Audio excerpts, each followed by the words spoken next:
اشرح لي صدري ويسر لي أمري واحلل عقدة من لساني يفقهوا قولي. السلام عليكم ورحمة الله.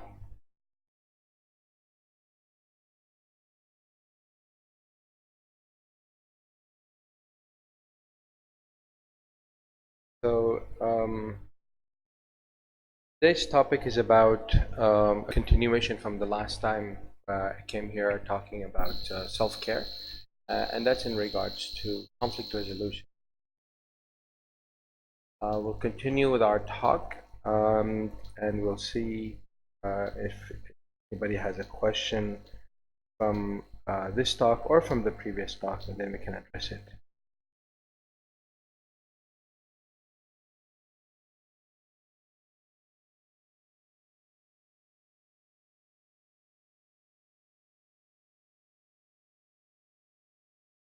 So self-care is something that it's a concept that many people are either not aware of or they are not used to, in a sense.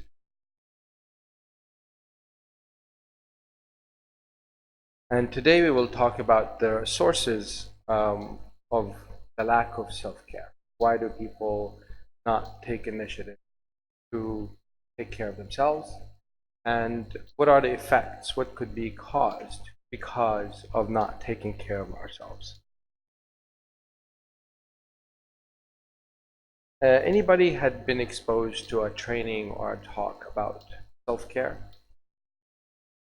Yeah, and that's another reason why people do not do anything about taking care of themselves. So today, inshallah, we'll be talking, we'll be focusing most on that. One of the things I brought up last talk I was here.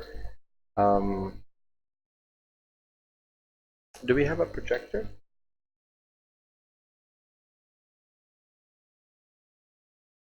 I talked about the definition of mental health.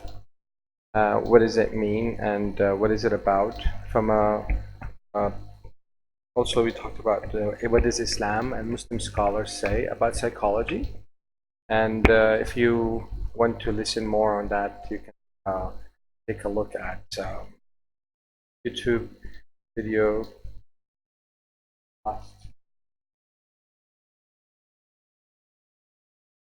from the last talk I was. Also, I mentioned regards to the mental health. How does mental health impact our faith, our practice of religion, our practice of Islam? And I introduced a few types of mental health issues, and I mentioned also some of the thoughts and tips in terms of how to take care of ourselves.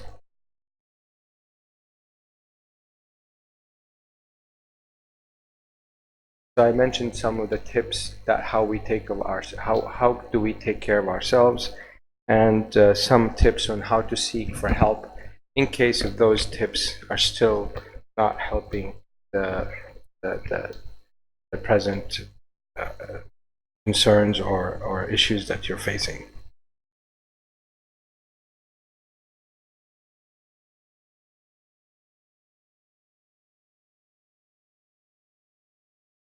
So today I'm going to start with reviewing some of the tips that we talked about last time, and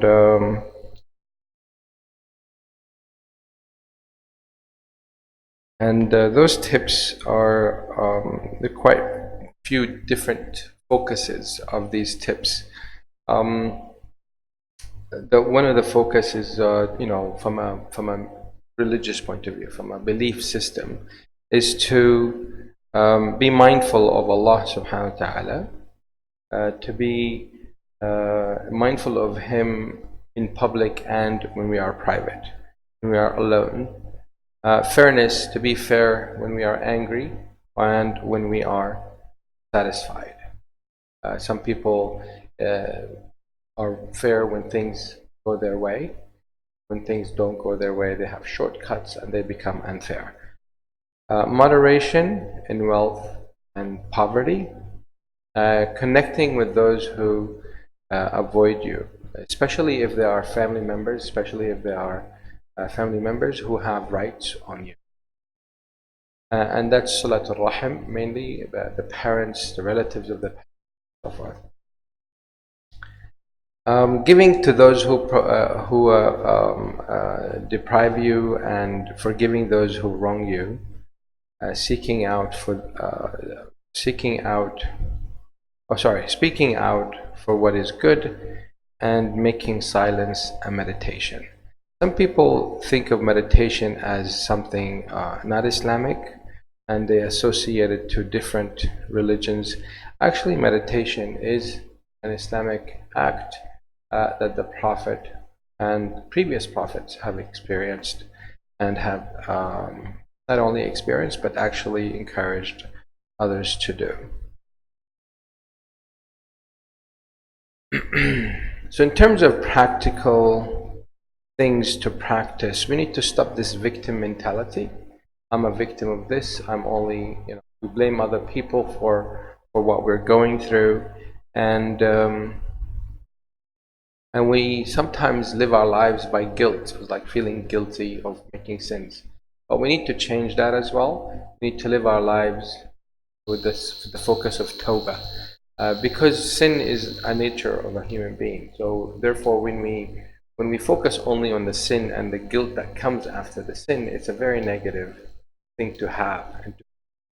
But when we focus on the tawbah, then we focusing on the forgiveness of Allah subhanahu wa ta'ala. And therefore that's more positive. That makes us closer to Allah. Even though we made sin, Allah subhanahu wa ta'ala will forgive the sins. We focus also on value. When we wanted to focus on and improve our self-care, we focus on value. What happened? We focus on value in terms of why am I doing things? Or actually, what's better than asking why is to ask what. What's so important about me doing? That helps us to put a reflection and put things in perspective on what is the purpose of me doing such and such that is causing me such hardship, or whatever the case might be. To focus on the value behind it. Embracing dignity, but not pride. Pride is evil, pride is negative, pride is bad. Dignity is the right thing to do. We can be dignified and humble at the same time. Expecting perfectionism or perfectionists, or being a perfectionist, is something that can also be hindering your self-care. So being wanting to do things perfect is something that can be taking a toll on ourselves. Denying discomfort, or avoiding it in a sense that denying that it does exist, even though it's not comfortable, it's very painful.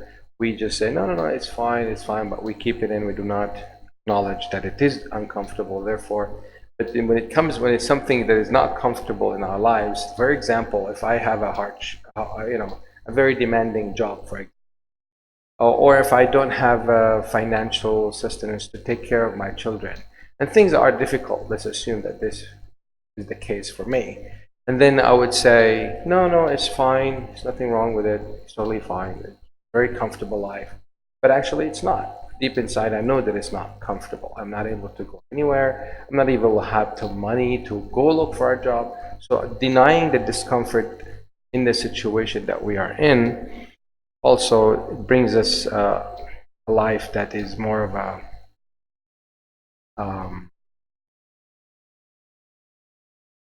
delusional life, or a virtual life that it's not really who we are. It's not really what we are living in. So therefore, we need to embrace change. So maybe we have a comfortable life at one point, and then it becomes uncomfortable. Therefore, that's a change in our life. So therefore, instead of denying that it's different or that it's difficult, then we can embrace that this is an opportunity to change. Let's focus on how we can make it better, and so forth. This can be also for relationship. People can be in a very difficult situationship, very uncomfortable relationship, and they're in denial. They're like, no, everything is fine, let's not talk about it. they move on, and things get worse. So denying the negative or the difficulties that we are in, it doesn't help the situation. Many people, when they get upset, they give the silent streak. That's very harmful to the relationship between the two. Unless we speak about it, unless we talk about it and address it, things will not improve. So therefore, if there is a change, if there is a difficulty, we need to talk and embrace the change and work with it for it to be better. Take calculated risks. A lot of people do not want to get out of their comfort zone because they're already in pain, they're already in difficult situations. But, oh, I don't want to increase that on myself, so therefore I don't want to take any risks. But actually, you can take a calculated. You can do your job, you can do your homework, you can plan it, and Allah subhanahu wa ta'ala will give you success. And the concept of tawakkul or tawakkal sometimes is misunderstood by people. They don't do their job and they just do the riskiest move, and it's like, okay, it's not meant for me to be. But you find someone else who done their homework, they've done the job, they've done the preparations and all that, and they end up being successful. So tawakkul is you do your part first. You must do your part first, and then you can trust in Allah and believe that Allah will provide for you. But we must provide. I mean, we need sometimes to really take that one extra measure, one extra step, as long as it's calculated, in a sense, unknown risk. Do not resent others' success. Let's say that you have you're going to marry someone or get a job or move to a new home or want to buy a car, and someone else got it. Someone else got what you wanted. They were more successful. They were able to save money more than you do, or go to Hajj before you, or go to Ummah before you. But even though it was something so dear to ourselves, we sometimes when we say, "Oh, look, I did and I didn't get success, and he or she did the same thing, but they were success." So, thinking about it, that you didn't do your job or you're not able to succeed, that also can hinder your ability to do self-care. Don't give up after failure. If we look at failures, see, one of the things that I learned is to learn if we look at failures as a new way of, it's a new knowledge. If I failed at something, I can say this is a failure, or I can say that this is a success. How is it a success? It can be a success because, or something that I'm learning, I know now it's a success. I achieved something new because I know I cannot do it this way. So I know that not to do this again. So that is a positive experience that I'm experiencing.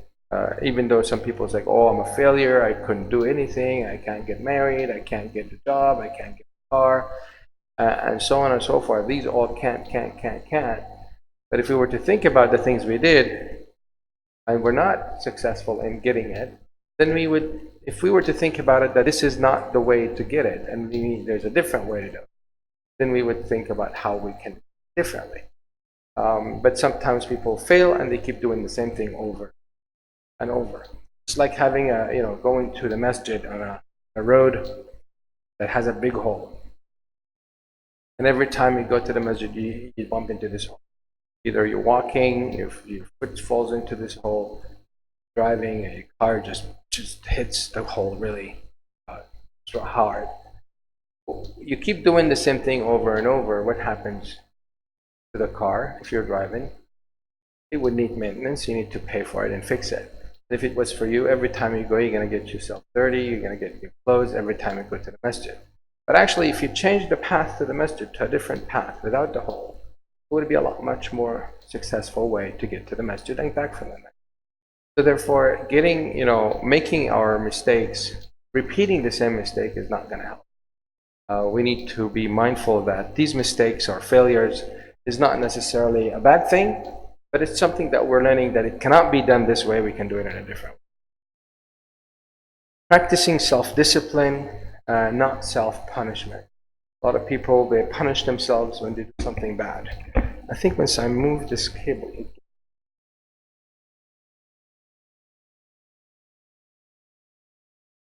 some people, they live their lives by being the right thing or doing the right thing by punishing themselves. Actually, self-discipline is much better. It's not about the punishment or the pain or the consequences. It's about the reward that we get out of the discipline. Also, investing in delayed gratification. Delayed gratification is something that you're working hard, you're not seeing the fruits of it today. Like a farmer, the farmer works really hard most part of the year for fruits. And at the end of the year, they go out and sell the fruits, and they become wealthy and do the same thing here or next season. So until that seed that they put and it becomes a fruit, that's a delayed gratification. They don't see the results of it, of that seed on the spot. They see it after many years, or many days or few months, and then they can see the fruits of what they've done. That's the concept of delayed. Sometimes we hasten to get the results now. We want the output of what I have invested all my life. We want it now. But having that unexpected or unreasonable expectation can be less or much less reward comes out of it when we are waiting for it to come when it comes down the road. Another thing that we can do to take care of our self-care is develop our emotional intelligence. Emotional intelligence is really understanding more what's our tipping point. I mentioned about last time in regards to gold is, metals are burnt really high temperatures to get the gold. And sometimes the boiling point is too high for us. We cannot take it anymore. But having these heat emotions sometimes can be good based on how we look at it. Accept your reality, become emotionally mature by being comfortable with being vulnerable. A lot of people avoid many situations, or they get into anger or rage or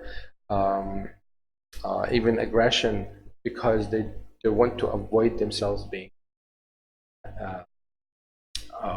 vulnerable. But Allah subhanahu wa ta'ala says in the Quran, خُلِقَ الْإِنسَانُ هَلُوعًا. Allah created man halu'a. What is halu'a? There are two verses that come after. The first verse, إِذَا مَسَّهُ الشَّرُّ جَزُوعًا وَإِذَا مَسَّهُ الْخَيْرُ مَنُوعًا. In both situations, he's anxious. He's either anxious of more harm to come on him, and he's anxious to let go of the good things that they. So the anxiety and the vulnerability is part of who we are. So embracing it and understanding where this vulnerability is coming from, it's really important for us to know ourselves. So once we do that, we know our feelings and we know the feeling of the feeling. So when I feel angry, where is this anger coming from? Sometimes you ask people, how do you feel? Oh, I feel very upset. What's this feeling coming from? What feeling is causing that feeling angry? And that's a very important question, because we cannot live our lives either angry or happy. That's not possible. Because you ask people, how are you feeling? I'm okay, or happy. Or they say, I'm upset. Hardly we say the reason why we're angry. Hardly we say anger can be caused by disappointment, can be caused neglect by your loved ones. All these things can cause anger, or can cause sadness, and can cause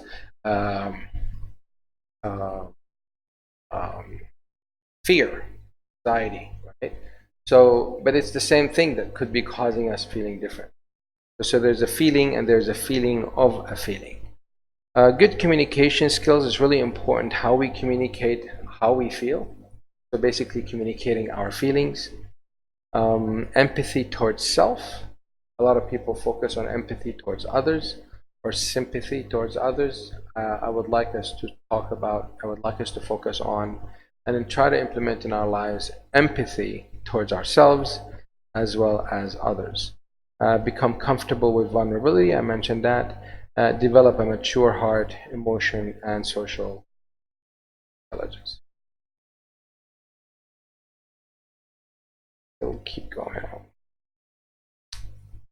Yeah. So, I gave a countdown. Last time is the countdown 10. So that will help us to maintain a healthy body and spirit. So drinking 10 cups of water, walking 9,000 steps a day, 8 hours of sleep, 7 minutes of meditation, and that's besides the 5 daily prayers and the sunnah.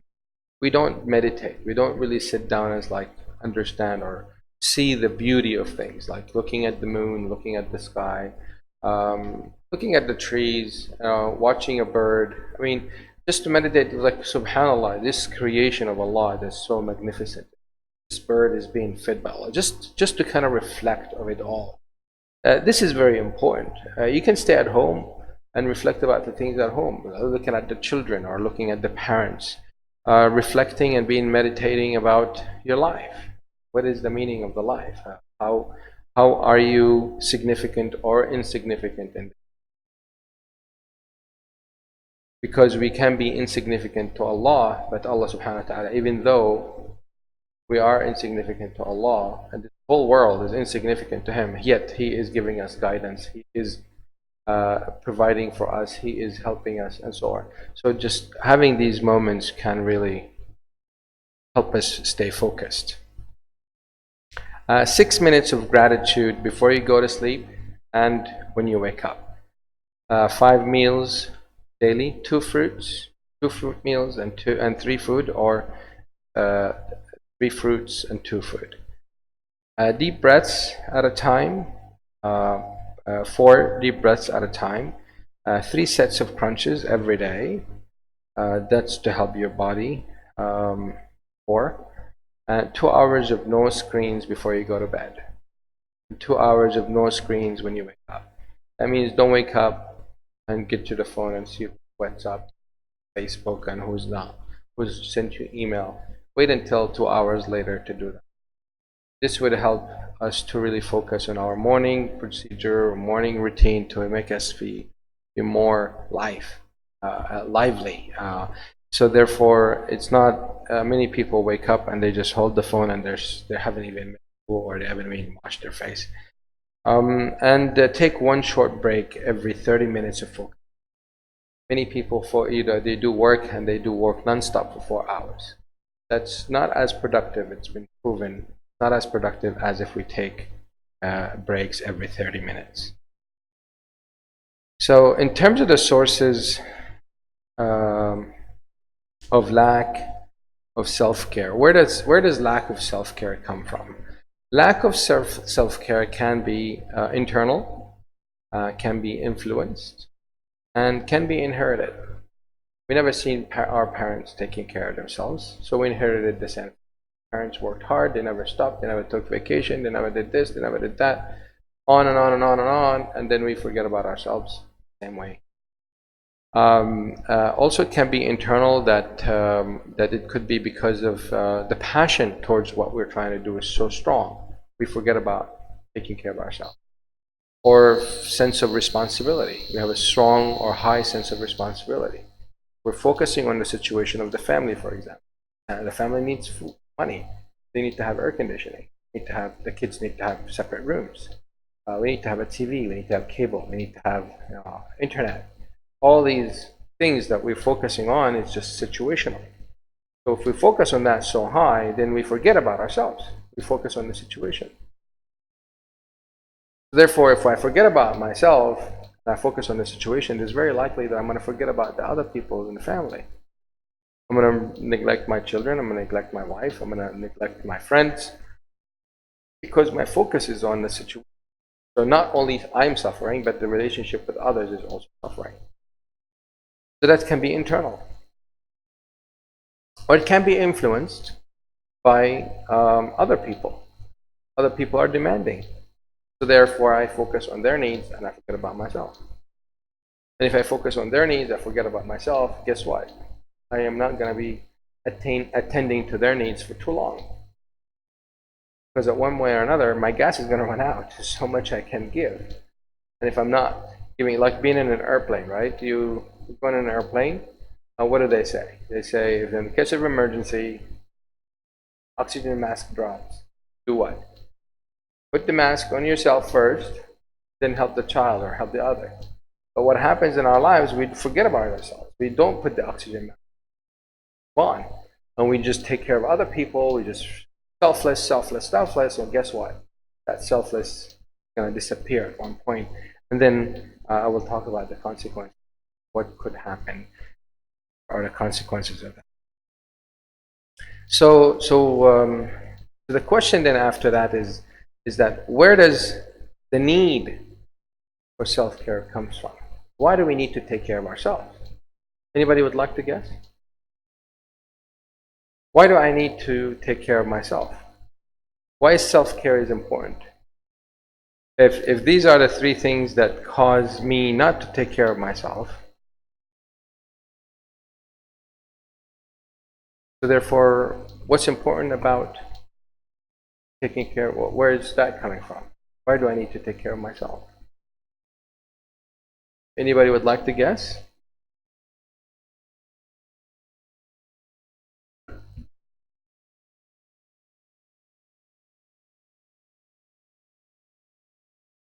Very good, very good. And therefore, if I don't take care of myself, I'm taking care of other people, what's happening to me?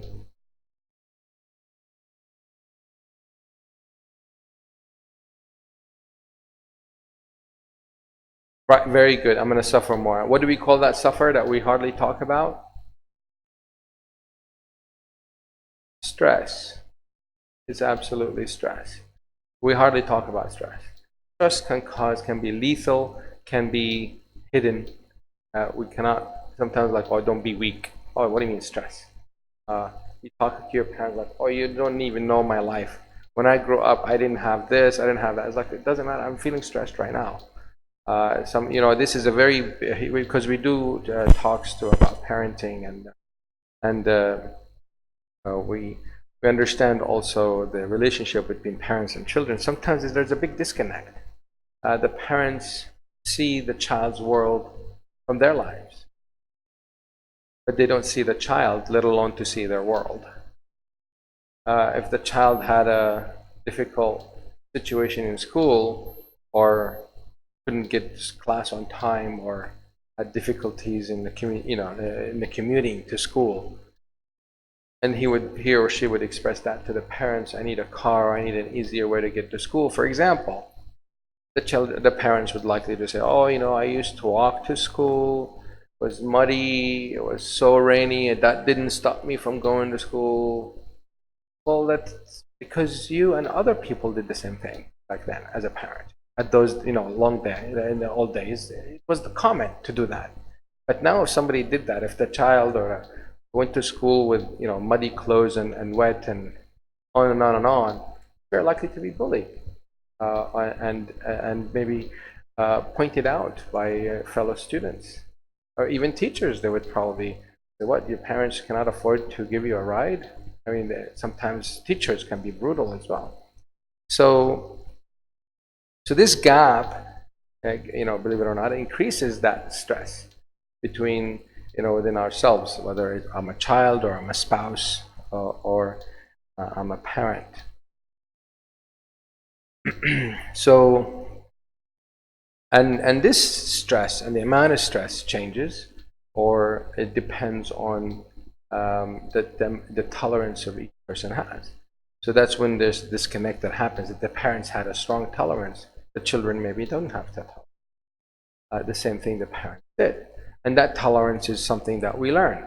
If the parents learned that from the environment that they lived in, if the parents learned it from their parents, the children are not likely to learn it from the same sources because either those situations have changed or the grandparents are no longer around. So therefore, they might not even have the chance to build that level of tolerance. So therefore, the tolerance of stress varies, and therefore, the impact on the self because of the stress, or the impact of the stress on the self, also varies. So, the causes of stress. That's. I mean, I have quite a number of examples here, and one of the major or most common, I would say, thing between that causes stress is having a conflict between between us and someone else, especially if they were loved ones. If we have conflicts with parents, well, guess what? Stress is high. If we have conflicts with spouse, well, also the stress is high. If we have conflicts with our teachers, with our co-workers, with our bosses, then the stress is high. Can you imagine going to work with conflicts with your boss? How would you like to go to work every day? Or having conflicts with someone in the community, you would stop going to that community. You would very likely just minimize it, and eventually you just stop coming to the community. And there is some talks that I've done in the past on how we can resolve conflicts. But here, today is the talk about how conflicts impact us unless we do something about it. So here I'm talking about taking care of ourselves, but I'm not denying the fact that we do need to resolve conflicts. Okay? So another cause of stress is going through a significant life change, some kind of loss of job, loss of loved one, loss of spouse, could be divorce, could be death, right? Loss of self. Some people have they lose identity of themselves. They don't know who they are anymore. Sometimes loss of loved ones sometimes causes that. If somebody is caring for their parents and all their lives, I mean, because their parents had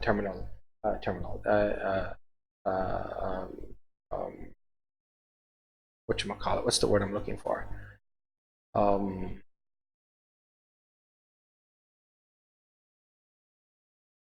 Some kind of disability for a long time, and the child or the adult child is taking care of the parent or the grandparents, and that person, the grandparent or the parent dies, then the loss of identity is very likely to happen for the child who's taking care of the elder person, because they saw themselves as the caregiver and they're no longer a caregiver.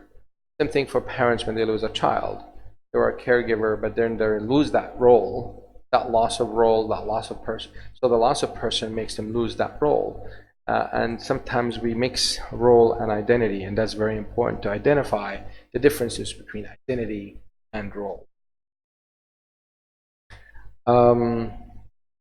Having a disapproving childhood.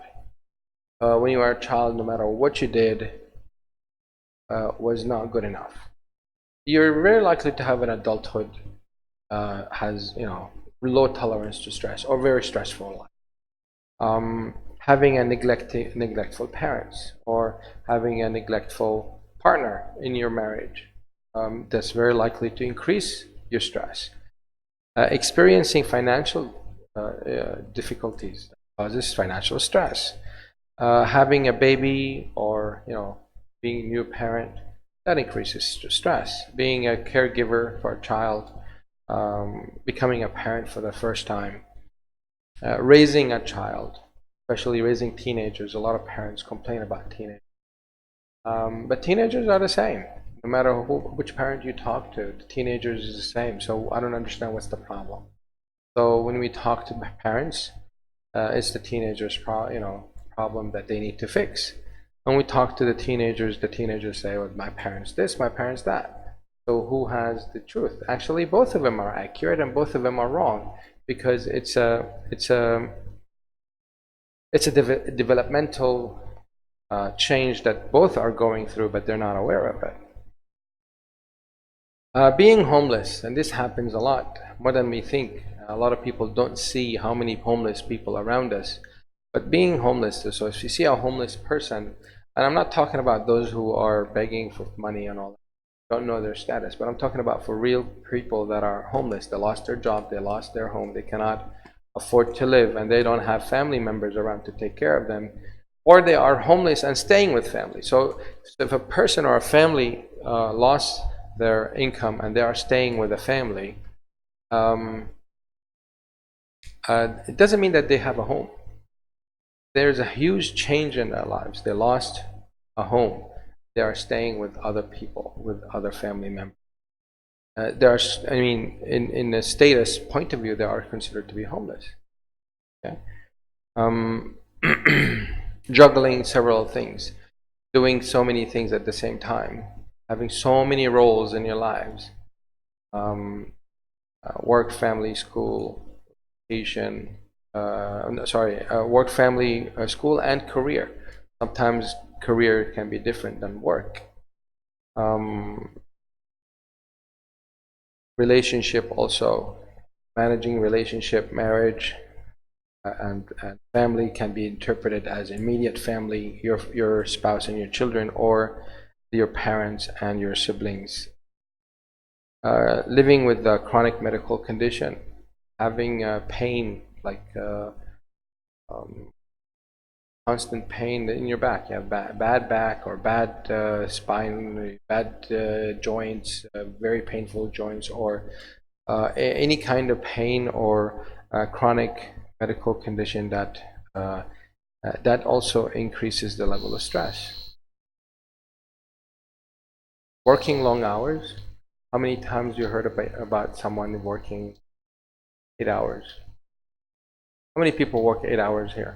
Only 8 hours a day. 8 hours a day? So you on the clock. You leave on the spot. So after that, nobody pings you on WhatsApp or phone or...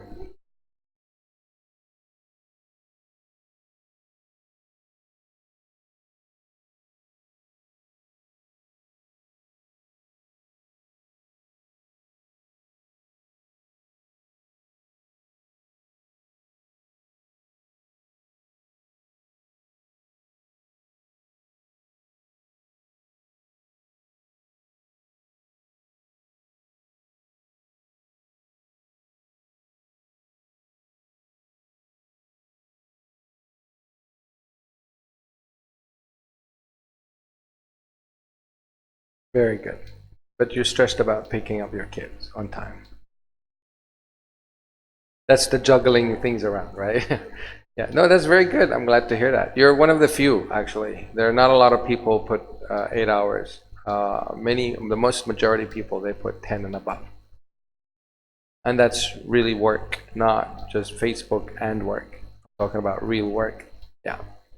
Yeah, so you're absolutely, you said something really important, that if once you learn how to manage your time, so that's a skill. A lot of people, they have that skill, they don't even know how to apply it. So applying that skill is really important. So one thing to learn it and another thing to apply it. The Sahaba, they used to memorize the Quran, specific verses at a time, and they only memorize the new set of verses once they apply the first verses that they learned. So learning and gaining knowledge without applying it in our lives, what's the point? Just wasted time, wasted money. So working long hours, some people work non-stop, 12 hours, weekends. That definitely increases the stress. Working in a high pressure environment. What's a high pressure environment? What's an example of high pressure environment? What would it be?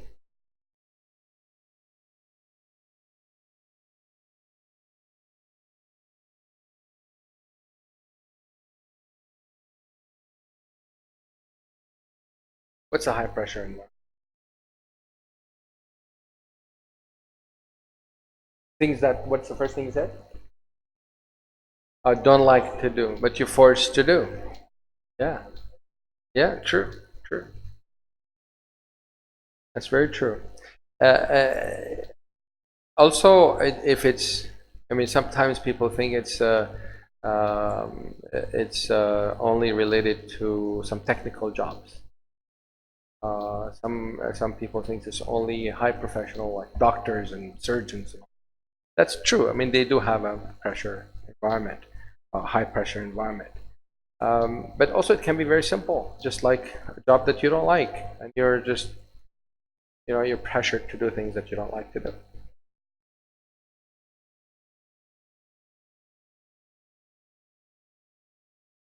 Having a demanding relationship. If you're in a relationship with a spouse, or if you are in friendship relationship, if your friends are demanding, or if your parents, yeah, parents can be demanding, or your children can be very demanding. If you're in a demanding relationship, regardless where it's coming from, that can be another source of stress. Neglected by loved ones. Loved ones so busy, they're themselves so stressed, you're left out. That causes stress to ourselves. Being bullied. Now, being bullied sometimes can be from the loved ones. So we think about bullying only happens in school, or by work, or by classmates. But actually, being bullied can be done by parents. It can be done by children. By over supporting the child is considered to be bullying. Under supporting the child can be seen as bullying. Being unsupported at all, that's another cause of stress. And that's another form of bullying. Experiencing trauma in your life, or currently, current or past, even if it's past trauma, it does cause stress in our lives today. Even if I expressed a trauma like when I was 5, if I were to express trauma when I was 5, I would be stressful today, consciously or unconsciously. Having a sinning mentality environment, what does that mean?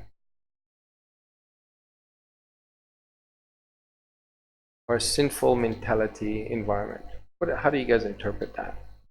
I just kind of made that terminology.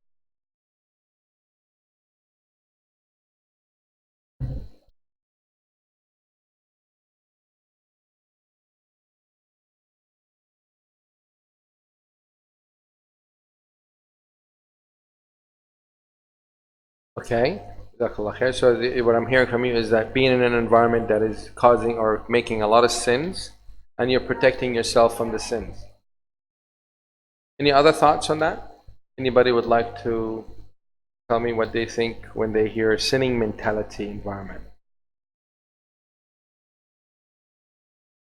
Any thoughts? Everybody agrees to that definition the sister was saying? No?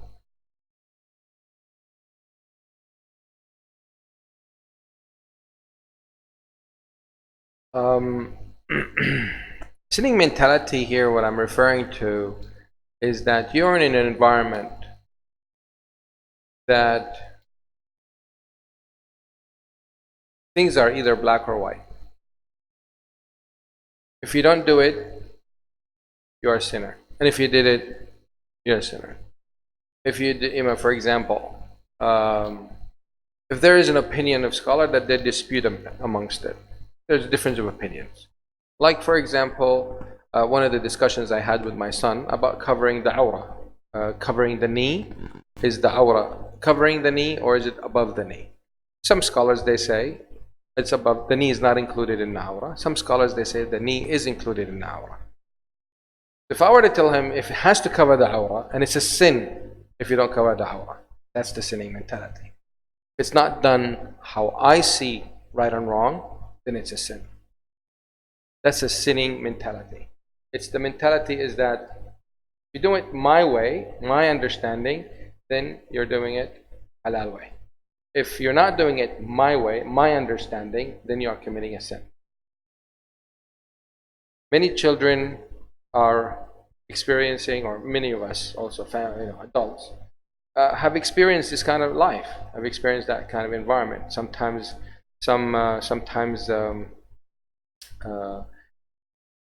many scholars also and talks these things is black or white, either the way they understand it or not. But actually, the wise ones, they understand things based on. I mean, there's a dispute in opinions. If it's not in the Quran that says it's halal, it doesn't say in the Quran that it's haram, or the Prophet didn't say clearly in a hadith that it's haram, then it's an opinion of a scholar. Based, I mean, it could be a strong opinion, it could be a followed opinion. But if an opinion has differences, of opinions, some people, some scholars, they see this hadith meant like what happened with the Sahaba, right? The Prophet ﷺ said, "Do not pray Asr until you approach or you reach to Banu Qurayza," right? So some of them, they thought we need to rush and pray Asr there. So at the time, so as they were going there was time for Asr. So there were disputes between the Sahaba. So this is a commandment from the Prophet ﷺ. He's telling them, do not pray Asr until you get there. So as they were going there, in the midway, it was time for Asr. So they had a dispute. Should we wait until we pray Asr? Because the Prophet said, do not pray Asr until you get there. And the others just interpreted the same hadith from the Prophet ﷺ. The other Sahaba said, no, he said that so we can rush. But it's time to pray, we must pray now. So they prayed 2 Asrs. One group prayed Asr on the spot, and the other group, they prayed Asr when they reached to their destination. And after they were done, they went to the Prophet. They went back to the Prophet. They said, this is what happened. He said, both of you are correct.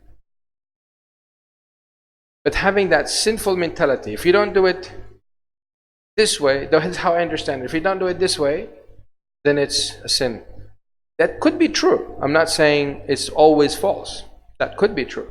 But we need to develop that knowledge that there is some areas of, that is beyond. Yeah, there's gray area. There's difference of opinions that both opinions can be correct. And that helps us to build these connections and build these relationships stronger. So having this sinful mentality environment can cause stress. So we like, if I entered the masjid with the left foot, am I a sinner? I mean, they start to think about the simplest things that is recommended, and it become a wajib all of a sudden. So that adds on to the level of stress. They cannot live the normal life that they want to live. Society and media. Stigma, generalizations, biased, media, they love to, when was the last time you looked at, every time I listen to the news, regardless of the country I'm in, it's always victims being killed, crime, fires. It's just so bad. Accidents. Is that what the news is all about? It can make people, when they leave home, they think twice before they leave home. It's like that's another angle that increases stress in our lives. Any thoughts or comments that I didn't mention as examples of adding stress would like to share? Please say something. Share as you wish. I covered it all. No, it can't be. There's many more that. Sometimes having too many options is stressful. The other day I was going to buy some plates. Like I was going to plates and walk away. I found like tons of options to buy plates. Like, oh my goodness. So many things to choose from. And that added stress. I really noticed that I was really stressed. It's not easy just to pick a set of plates. Like some of them they come with bowls, some of them they come with smaller plates and bigger plates, some of them they come alone. I was like, subhanAllah. Having options sometimes, having many options can add stress. Waiting on things can add stress. Because we're, especially the younger generation, you press a button and things happen for you. I click a button, I can call anybody. I click a button, I can browse See prices of anything I want. I click a button, I can heat my food. I click a button, the whole elevator comes to me. I click a button, I close my gate, I open my gate. I secure my car with a button. A button's mentality, right? That's the environment that we live in. If things don't happen with a button speed, can add stress to some people. So they're used to have things done very easily for them. But when the things are taking their time, it adds a stress. You want to tell me all these things that are in our lives, I mean, all the stuff I mentioned before, it's very likely that we have more than one that is happening in our lives. So how are we managing all that? What's happening with us? Where is all this stress coming out? Is it coming out with love towards our children? When we get home after a very heavy traffic drive, it's like, oh, I love you, I'm so glad. Or just stay away from me, I had a very long ride. Or rushing to the bathroom, I want to use the bathroom. I mean, it's really a lot of stress that is in our lives. And how do we release all that? There is no bathroom for stress. You know, urine and all that, we can, you know, there's special rooms for it. But there's no room to release stress. How do we do that? Well, unless we do something about it, it's going to eat up inside us. It's going to cause these side effects that are very likely to impact our lives. Unless we do something about it. Some people's like, oh, I just make adhkar. Okay, good. How much does it release the stress? Like, yeah, sometimes it works, sometimes it doesn't. It just really depends. So is it a cure? Yeah, yes, no, and you get different opinions from different people. Yes, saying adhkar, that's what we talked about, meditation. It does reduce the stress. Having a walk, it does reduce the stress. But unless, if this is a perpetual stress, meaning that's a stress that is part of your life, sometimes doing these rituals as a cause or as a result of the stress can be stressful. You know what I'm trying to say? Because this is a stress that is perpetual, meaning it's happening continuously because of some problem. Conflict with another person. No matter how much you do meditation, every time you see that person's stress rise. No matter how many times. So every time you see this person, you're going to take 7 minutes and do meditation and make adhkar and read Ayatul Kursi, and maybe some people read Surah Yasin and all that. So it's like, how much time you have left for the work? Or whatever, you know, if that's a person that you have conflicts with at work. So that, you know, sometimes taking meditation, making dua can be stressful to some people.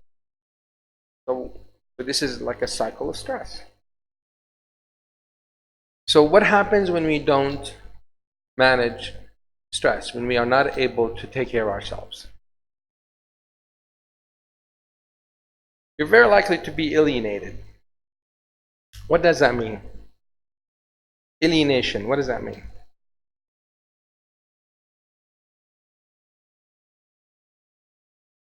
Anybody? What does alienation mean to you?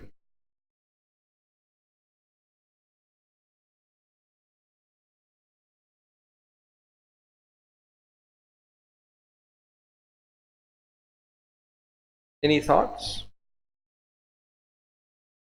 Being alienated, that means people don't want to be around you, or you don't want to be around people.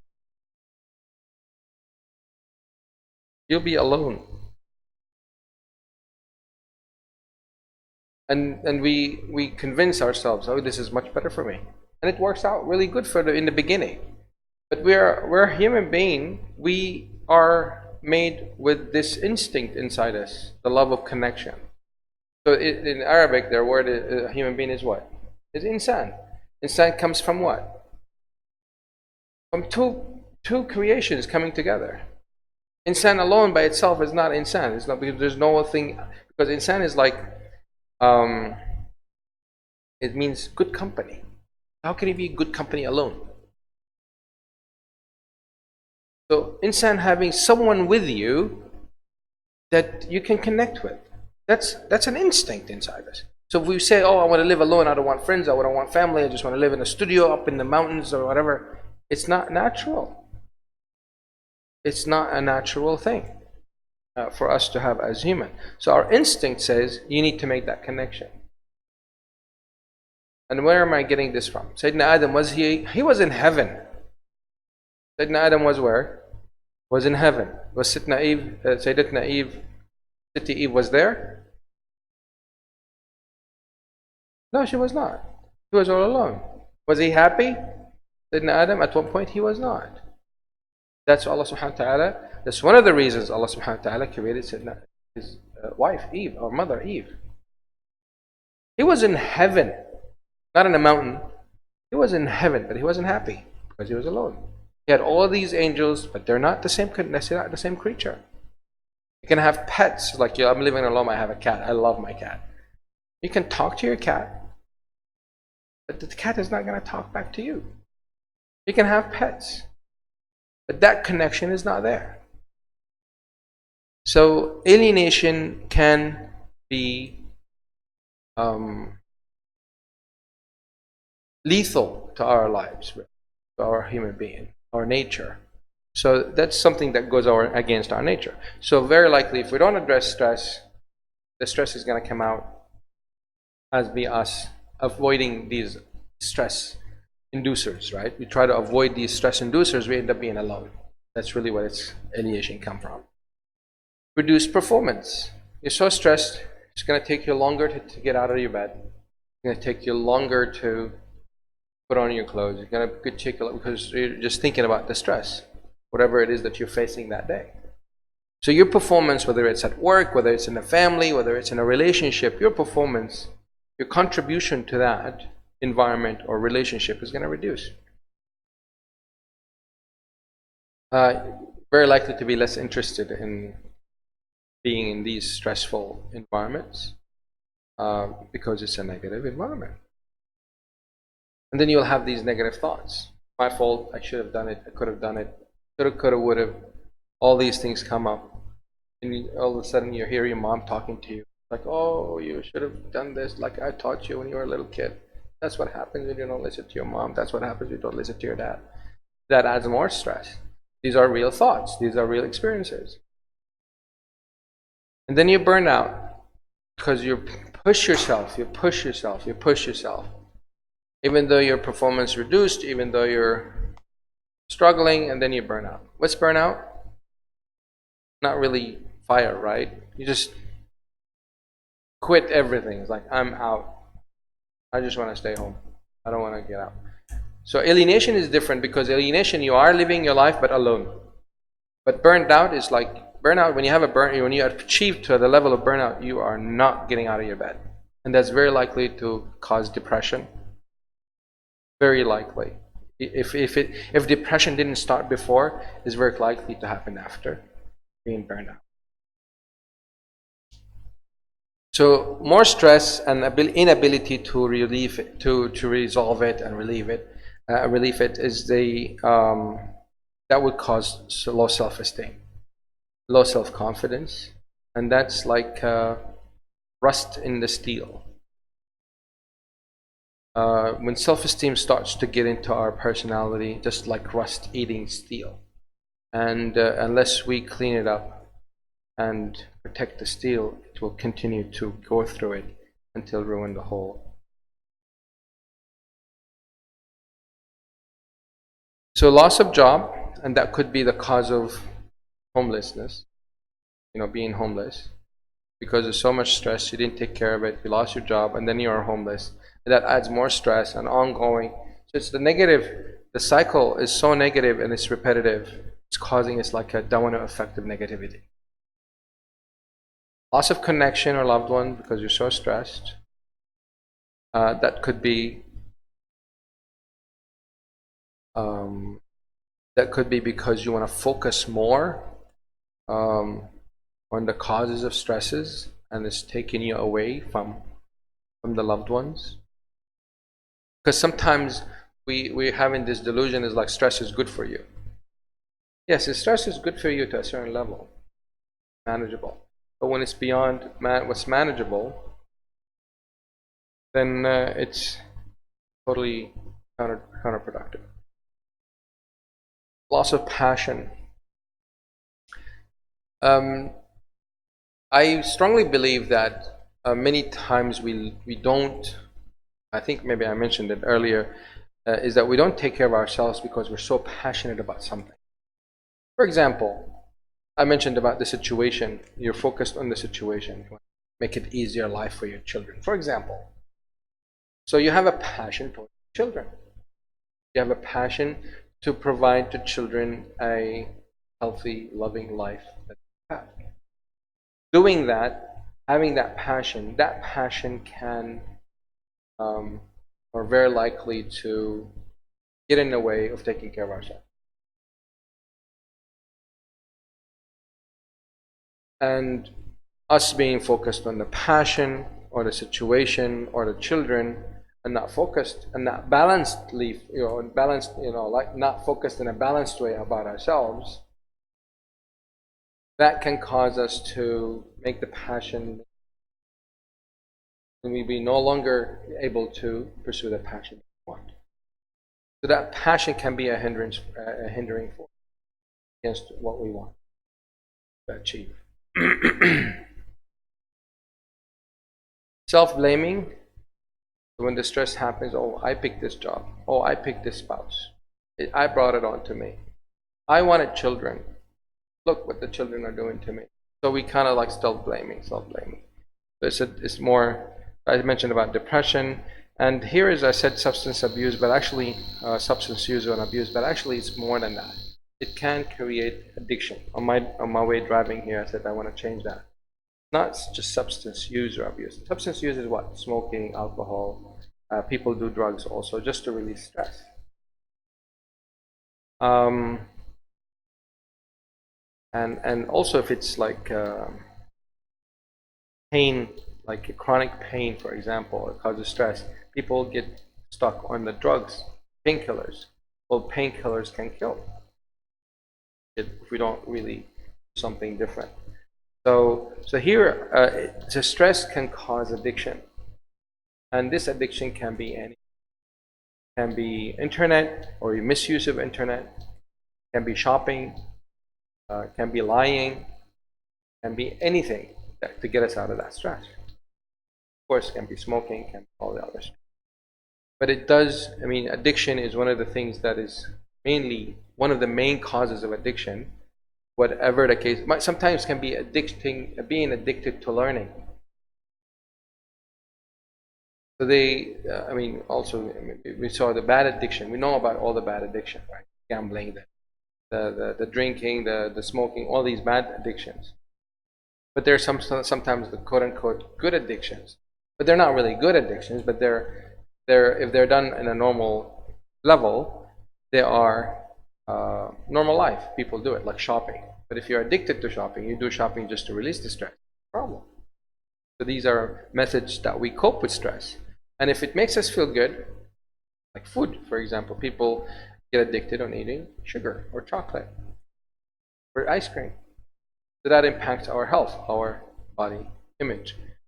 And that can body image, us looking at ourselves in the mirror, looking at ourselves, oh, so overweight, that adds more stress.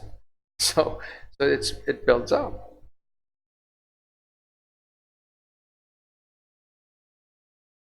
Aggression, and if you're, cause another thing that if we don't take care of stress, we become more aggressive, we get more angry, easily agitated, and you might end up being agitated with a policeman and hit a policeman, and that's not going to be a happy day for you.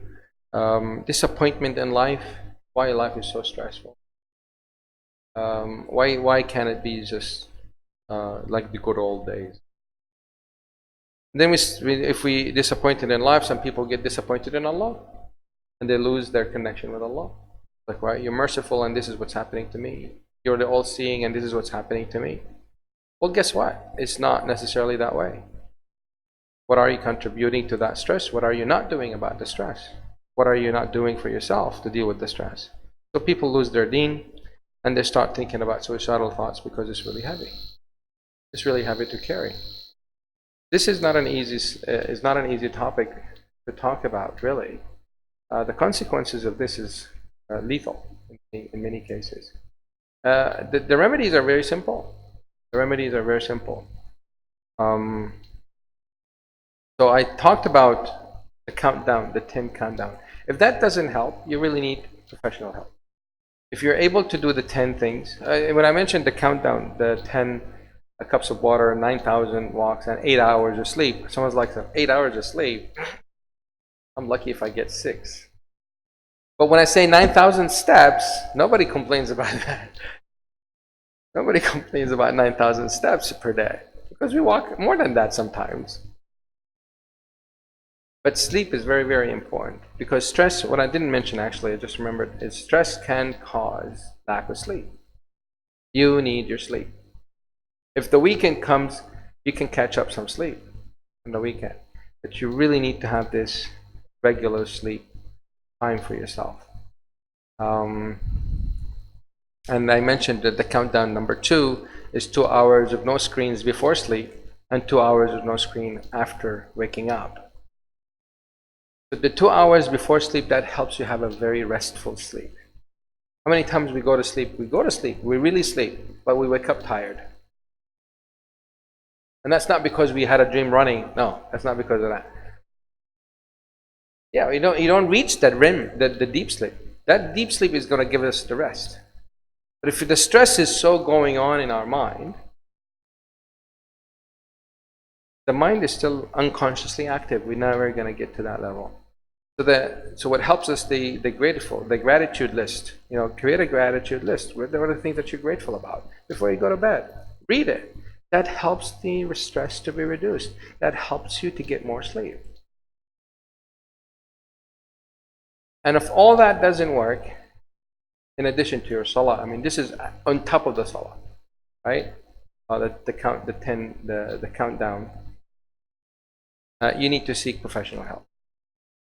You really need to seek professional help, or you need to. If you see someone who's going through that, you need to encourage them and invite them to go seek professional help. So when you seek professional help, you need to be mindful about the stigma about mental health. So the stress and what stress causes, these are all mental health related issues.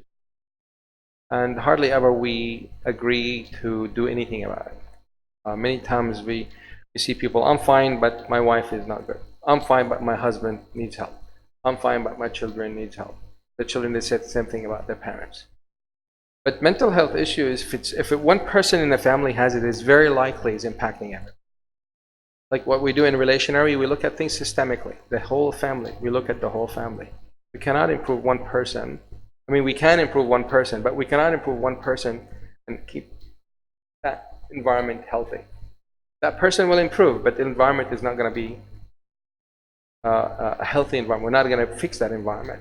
So therefore, this person will improve, but the environment will very likely to pull him back.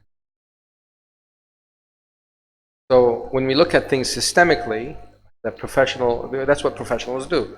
This is not a hocus pocus thing. It's like really science that we work with the family to improve. And working with them, it's not means that they're crazy. Mental health doesn't mean that they're crazy. Mental health can be just as simple as stress.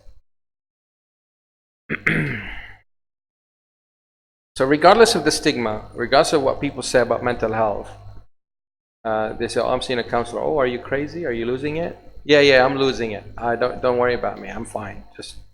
I'm seeing a counselor. So please don't let these talks and the environment and the media, and if they talk negative about any of this stuff, don't let it stop you from seeking help, because you're stopping for the wrong reasons. Because it is a really good thing to have. So before seeking help outside, seek help from within inside the family. If the family can give you a very good support system. You can share with them that you need mental health support, professional support, or they can give you that support. But sometimes family, they don't know that kind of knowledge, so they might give you support that can cause more problematic results for you. But it's really good to seek family help, family support as a starting point. And if that doesn't work, seek professional help. When I'm saying like seek for family help, you can tell, because stress can cause depression. And some people, they go to parents like, I feel depressed. Oh, you're not, just grow up. Grow out of it. It's no big deal. Why are you making a big deal out of it? There's no such thing called depression. So don't let that stop you. The parents or the family, they're not supportive of what you're feeling or what you're having. Seek professional help. If the professionals told you don't have depression, then you're okay. But if you feel like you're low or your energy is lower than ever before, the professionals will not tell you that you don't have, or they wouldn't, that you don't have anxiety. Your stress is so high that it's causing many other mental health issues that you're suffering from. Because if you feel it, the professionals, we can see it with certain assessments. Parents, family members, sometimes out of love, they try to be positive with you. So they don't want to focus on the negative. So they tell you, oh, it's not a big deal. Just read this surah, just make wudu, make salah. And you're probably doing that all along, but it just never worked for you.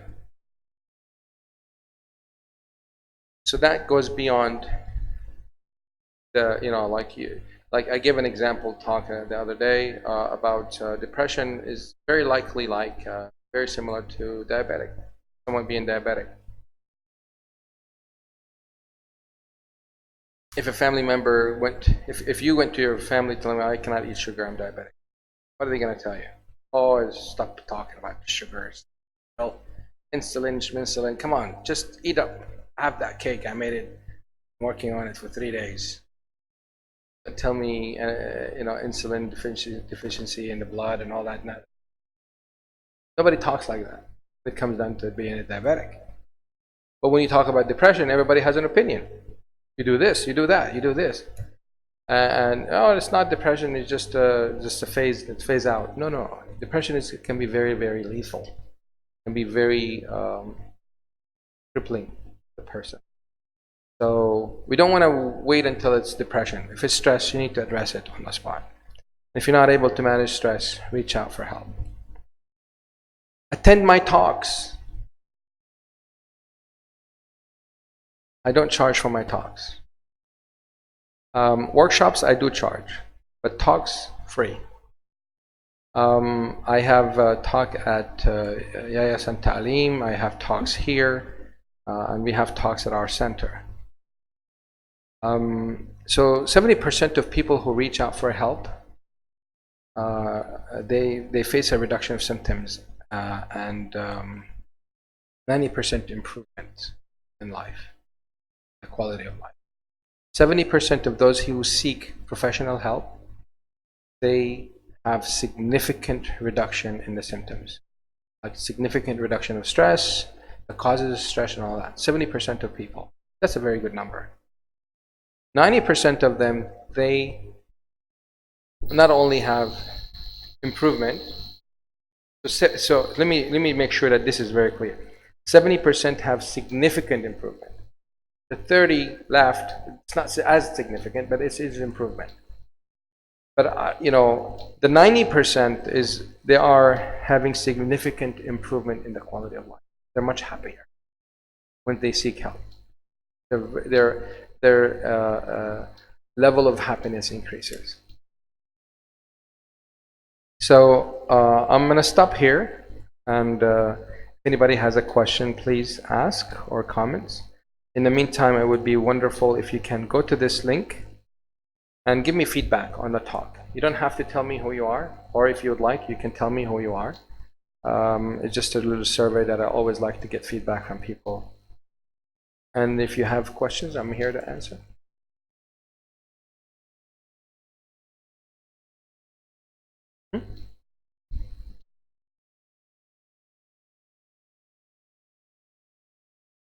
Especially on our Muslim community or Islamic scholar and all that, I feel that especially on self-care towards medications, is very much not emphasized.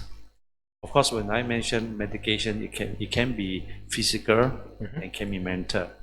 But what is the particular reasons on this aspect in Islamic world or in Islamic knowledge so much not emphasized? If I were to give a general answer, it's probably inexperience. People didn't experience it. Scholars didn't experience it. Or it's because of the stigma. People not comfortable talking about it. In terms of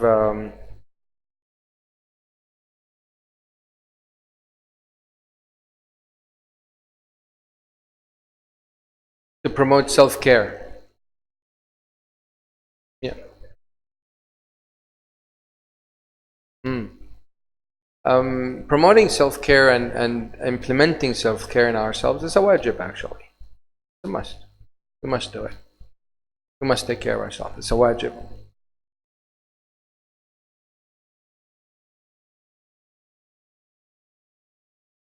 In terms of medication, I highly recommend if the profession of the physicians, for example, give medication, it's really important to follow the prescription.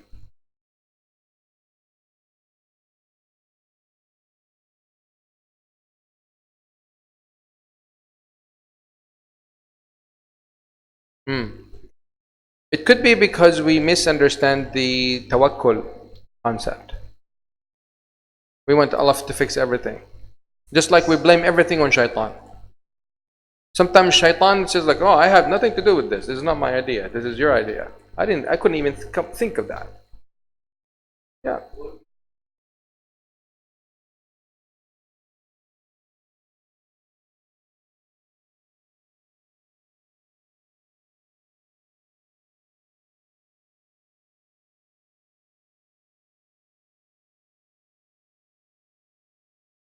Yeah, meditation, it needs to be from an Islamic point of view. I mean, we don't want to do meditation just holding our hands and just think of emptiness.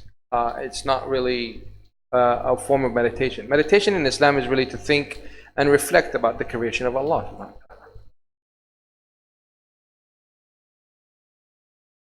Yeah, that's not, yeah. That's a valid point.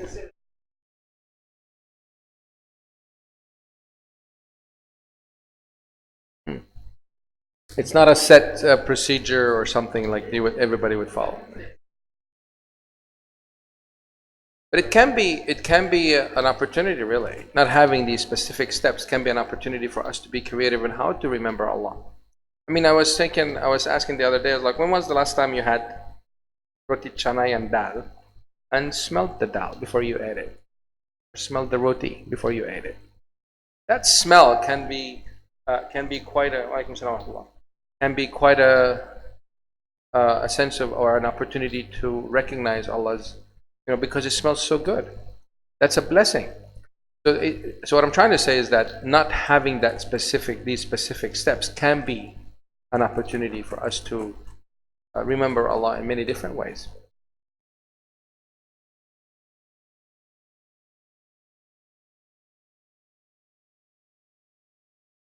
Yeah, and that's why I'm here.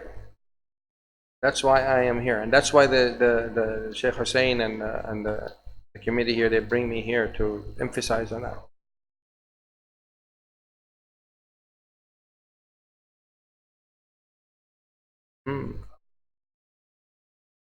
Yes. Yes. Sure. Yeah.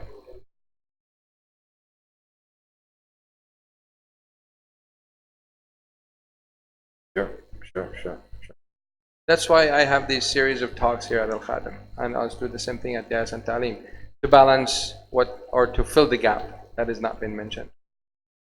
In terms of the specifics and what needs to be done, now in terms of medication, so many chronic pains or chronic illnesses can be done without medication, and that doesn't mean you stop medication, but you must do what is right for you to take care of yourself. Thank you. Any other questions or thoughts? Please continue, Phil. Yes, sister. Please continue, fill the form. I would really appreciate to hear from you more. Can zikr relieve your stress or depression? Yes. Dhikr, that you understand what you're saying.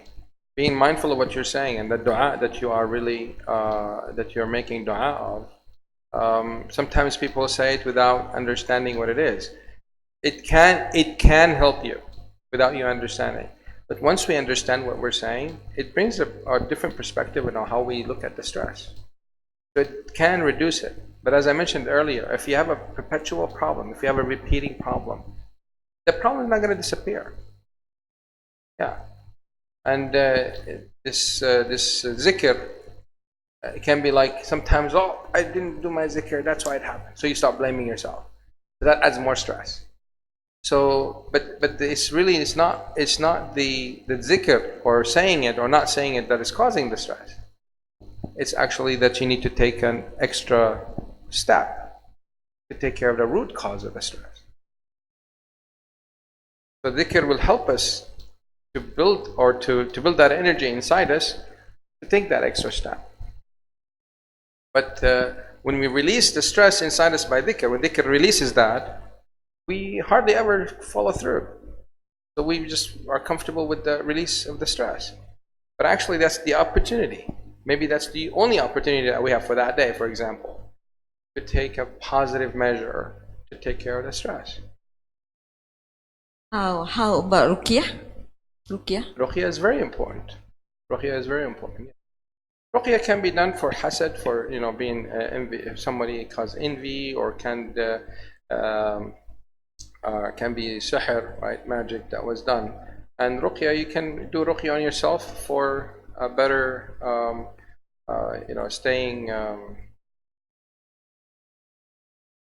staying level-minded in a sense. So it doesn't have to be the complete ruqyah, because the complete ruqyah takes about an hour or so. But you can do the adhkar here, the zikr here and there. That should help you really to re-level or regenerate. Usually I use MP3 to hear the ruqyah. How does it feel for you afterwards? That's helped me. Yes. A lot. Yes. It does. It does. No doubt. But it doesn't solve our problems.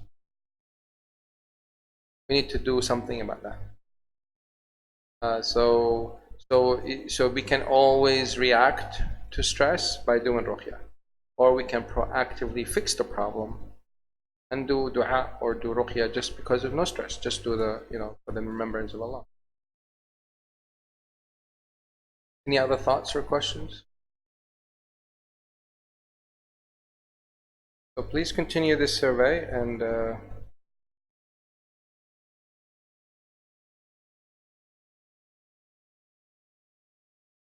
if you have any further questions or you need some further assistance, you can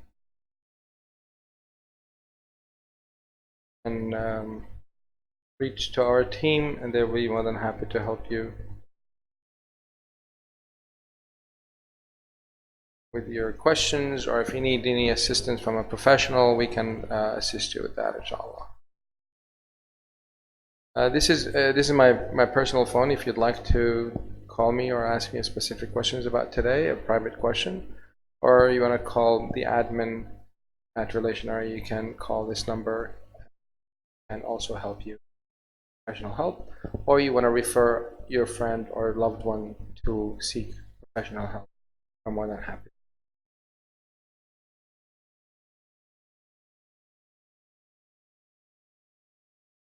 Last minute question, comment. Okay, jazakumullah khair. Subhanakallah bihamdik. Nashhadu an la ilaha illa anta. Assalamu alaikum wa rahmatullah.